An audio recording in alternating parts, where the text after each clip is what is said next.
मुझे ये खुशी है बताते हुए कि हमारी सरकार ने जो बीपीएल कार्ड हैं, जो ये अफवाह डालते हैं, जो झूठ बोलते हैं कि बीपीएल कार्ड कट गए और इनकम के कारण, क्योंकि वो स्वयं स्थापित इनकम वो भरी थी। मैं आज एक बात आप लोगों के बीच में कहना चाहता हूं, क्योंकि अपने परिवारजन के बीच में मैं खड़ा हूं।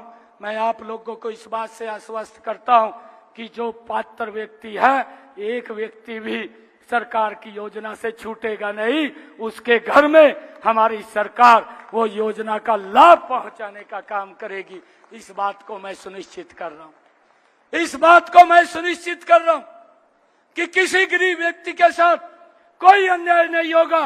अगर कोई अन्याय करने की कोशिश करेगा, मैंने अधिकारियों को भी कहा है कि अपने स्वभाव के अंदर आप तब्दीली कर ले।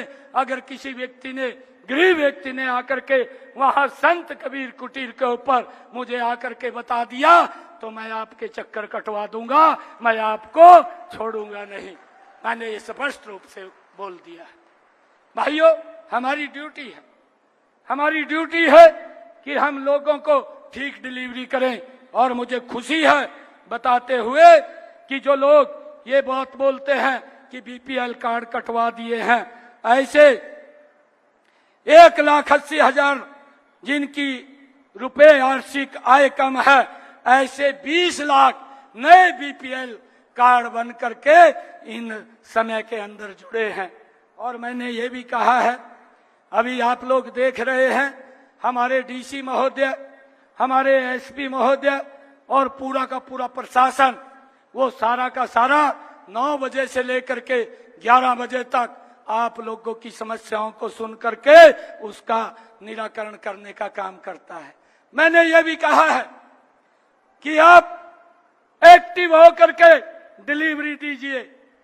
अधिकारियों को शाबाशी मैं दूंगा, परंतु अगर वो डिलीवरी में दिक्कत आई, क्योंकि मैं देख रहा हूं, मैं हर रोज 22 के 22 जिलों की रिपोर्ट लेता हूं, मैं देख रहा हूं, मुझे ये भी ध्यान में है कहां कहां दिक्कतें आ रही हैं।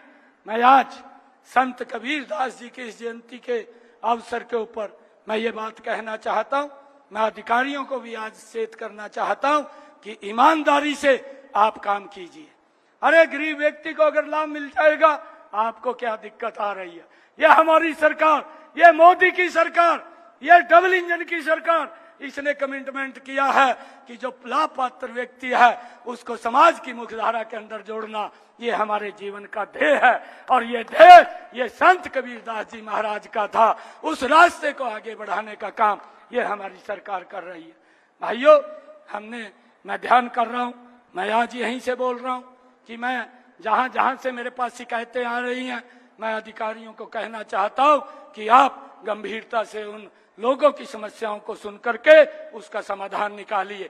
मैं चंडीगढ़ में बैठा हूं, अगर आपके पास समस्या का समाधान नहीं है तो मेरे पास भेज दीजिए, मैं उसका बैठ करके समाधान निकाल दूंगा। किसी की भी, भाइयों, किसी की भी चाहे इनकम ज्यादा है, आप अगर वो इनकम उसकी स्वयं स्थापित भरी थी, अगर ज्यादा भरी गई है तो उसको कम कर दीजिए। मैंने कहा है उससे आप लिखवा करके ले लीजिए, उसकी अपने आप लिख करके कागज पर दे देगा कि मेरी इतनी इनकम है, और जब इतनी इनकम वो बता रहा है तो आपको कोई दिक्कत नहीं होनी चाहिए। और उसको लेकर के हम लगातार काम कर रहे हैं। आज प्रदेश और देश नरेंद्र मोदी जी के नेतृत्व में मजबूती से आगे बढ़ रहा है।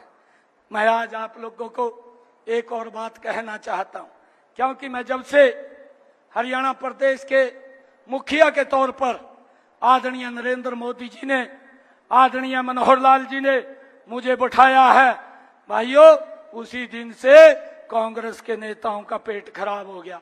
कभी वो बोलते हैं कहा भाई अल्पमत में है, इसको त्याग पत्र दे देना चाहिए, कभी वो भाग जाते हैं महामहिम राज्यपाल के पास घूमते हैं।